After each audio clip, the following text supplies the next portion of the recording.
Hi guys, TotallydubbedHD here, and today I'm doing a video review on the Bose Soundbar 700. Now this is Bose's flagship all-in-one soundbar that can be found between £700 and £800. The reason there's a kind of a discrepancy between the prices is simply because on Amazon.co.uk you can find it for £700 for the black version, the white version goes up to £750, and then on Bose's website itself it can be found for £800. So do bear that in mind. I'll be reviewing it at the £700 price tag. Now in this price category there's a lot of different soundbars to consider. In the description below I'll link down all different soundbars that I feel compete with this soundbar. There'll be ones from Samsung, Polk Audio, LG, you name it. There's loads of ones out there. The one I will be referencing the most, however, is the Samsung HWN850. That is currently £700, which has come down for £1,100. It's a ridiculously good soundbar at its given price, and now at £700 is one to consider and one to directly compare to this Bose Soundbar 700. So without further ado, let's get into this review. So first off, let's talk about the build quality. Now the Bose Soundbar 700 differs from the 500 variant because it has a glass top. It's a tempered glass top all the way around the top of the soundbar, and it's got an all metal grille which goes at the front and on the sides. It does look very nice. However, I must say the glass top, tempered glass top, is a fingerprint magnet. Even Bose includes a sort of microfiber cloth, which is actually just down there, and meaning you can clean it. So for cleaning purposes, it's a bit of a pain, but in terms of aesthetics, it looks absolutely magnificent. Now on the left-hand side of the soundbar, you've got two touch control buttons, a power on and off button, and also a microphone mute. And that's because this soundbar has Amazon Alexa built in. Speaking of which, hey Alexa, what's the weather like today? In London, it's 19 okay, degrees Alexa, Celsius. stop. But essentially there's a little white bar that activates over here and shows you that Alexa is working. Now I must say the integration with Alexa is fantastic, and I'll show you that in just a bit. But nevertheless, the touch control buttons to me are a little bit finicky. I really dislike the touch buttons, and sometimes they don't quite pick up and you have to hit it in exactly the right spot. So the actual surface area of where you can press the two buttons is pretty limited. So now let's talk about connectivity, which is at the back of the soundbar. So on the right hand side, at least when you turn around the soundbar, which will be normally on the left side if that makes sense, there's a HDMI ARC input, which is also eARC compatible. You've got optical input and Ethernet RJ45. There's a service USB port, and then you've got 3.5mm jacks for all the various outputs. So for example, bass, IR, data, and the ADAPTiQ functionality, which is used for calibrating the actual soundbar. I'll get into that in a bit. There's the 8-pin power input as well. There's no brick that's included, so it goes straight to your wall, which is fantastic to see. Moving on from wired connectivity, there's also wireless connectivity. You can connect this over Wi-Fi 2.4 GHz and 5 GHz. That will be done via the app, which I'll show you. Then on top of that, you've also got Bluetooth. However, this is limited to the SBC codec. Not great in terms of wireless transmission. However, it's there in case friends and family come and they just want to play their favorite songs or whatever have you, then they can do so really easily via the soundbar. So let's talk about that app. And I must say, what Bose have done here with the Bose Music app is actually fantastic. It is a little bit of a pain to set up at first. It does take quite a while, but once you've got everything set up, there's a lot of things you can do. So I've set up my Amazon Music on it, so therefore I can listen to the music I've purchased on Amazon Music. There's a few other music sources you can include, such as TuneIn. You've also got Deezer Music as well. So you've got a selection of them. Again, Spotify is another one, but some aren't included, such as Tidal. So it's worth bearing in mind. Now you can set up some presets which you can just hold and select.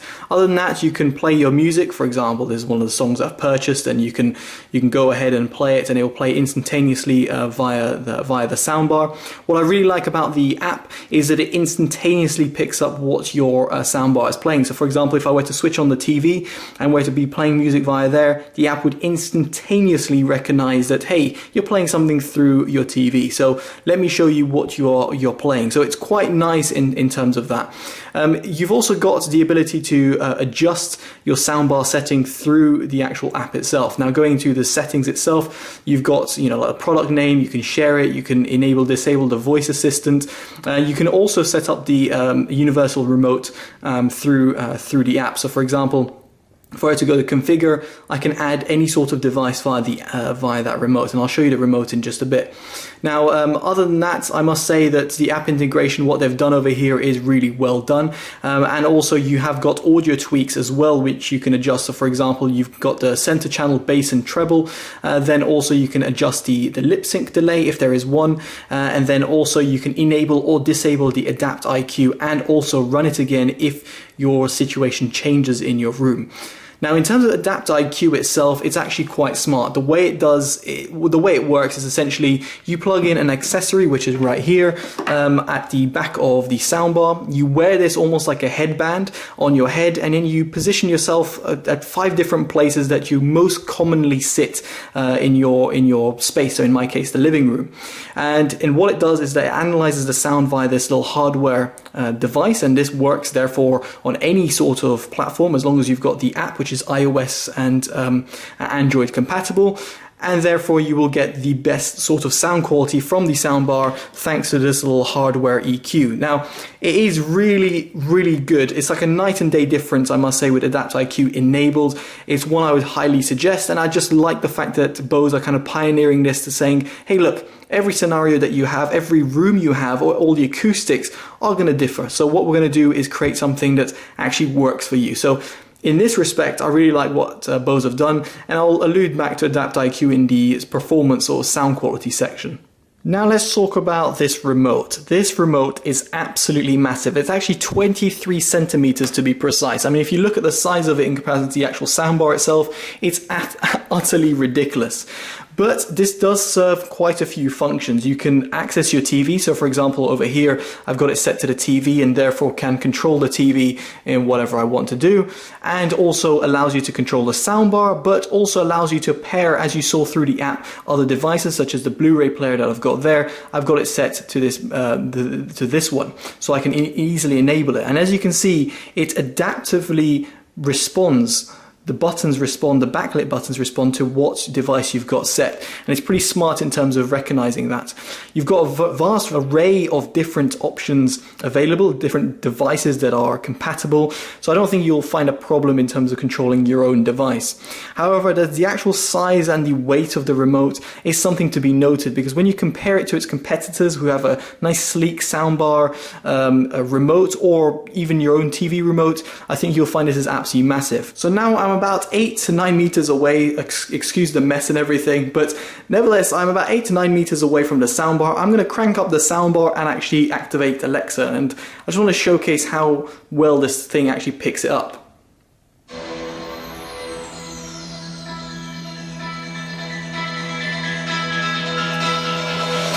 Hey Alexa, what's the weather like today?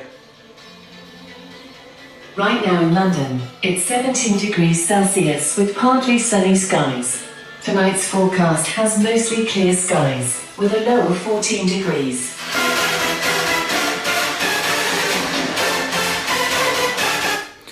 So as you can see there, it actually does pick up really well, and I did say Alexa pretty clearly, but obviously you have to, because it's it was on pretty loud. It's almost like you're shouting across the room to your friend.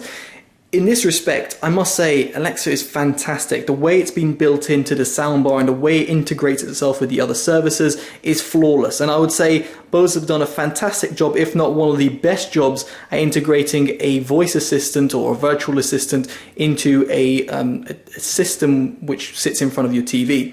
Now, of course, this isn't a must for some people, and of course you can include an Amazon Echo Dots, and you can plug it in via 3.5mm jack to most soundbars, but it's just worth noting that this actually does pick up really well. The array of microphones are actually really accurate, and I had no problems whatsoever telling Alexa some commands on the other side of the room when this was actually blazing out some music. And now I just want to give you a little sound demo. Now this is playing over Wi-Fi on YouTube. It's not ideal, but it's copyright-free music. Unfortunately, I can't give you a sound demo of an actual song that you might be accustomed to or show you a movie just because YouTube often flags that and blocks the video worldwide. Now without further ado, let's get into the little sound demo. Making progress, good things go slow, and I'm no saint. You pick me up again. Got your habits, got to just feeling maybe I could lose them with I'm going to disable ADAPTiQ.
So I appreciate that's not the best recording quality you're going to get through the stereo mics that you get on my camera, plus the music that was played, plus the source that it was actually being played via Wi-Fi through YouTube, which is compressed as it is through the TV and what have you.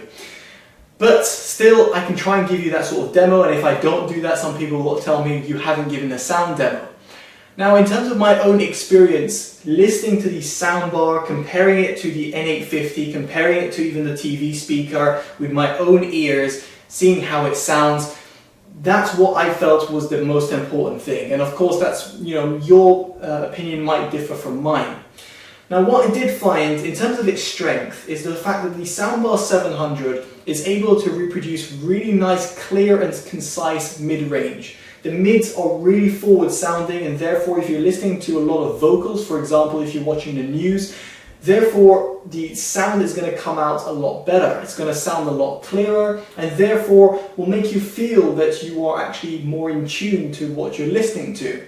In comparison to other soundbars, or including the TV speakers, they struggle in this respect. They sound a little bit more V-shaped and a little bit more pushed back, which isn't what you ideally want.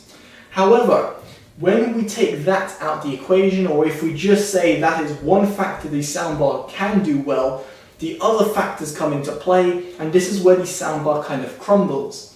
So first of all, let's talk about bass. This doesn't have an included subwoofer, and for the price I would expect one to be included. Unfortunately, if you want a subwoofer, you can spend £400 to £700 on Bose's wireless subwoofer module. And that to me is an absolute joke. In terms of the actual bass response of it itself, Bose don't quote a frequency response, but one can presume it's cutting off pretty abruptly. In terms of the bass response itself, it's got two passive radiators, and they do aid in terms of giving a decent mid-bass response, which is relatively good in terms of its impact. However, it's not going to compete with subwoofers or even soundbars that really output a lot better bass. That's not only quantity, but it's also the quality. Because what I found is when the bass was being driven through the soundbar, it was being muddled into one sort of jumbled mess. And even though you saw that little sound demo that had bass in it and vocals and the instruments in there, it still sounds kind of compressed into one sort of stereo type of sounding output. And I know it's not stereo as such, but it does sound that way. Now, bass aside, and the fact that we don't have a subwoofer included and the actual quality of the bass that comes out of this soundbar itself, let's talk about the highs and the soundstage. Now the highs do give a relatively good extension at the top end, but they do roll off. They don't have that crystal sort of sound that you expect at that very top end, especially for a soundbar of its price. Then we talk about the soundstage, and this is where really, for me, the soundbar was really disappointing.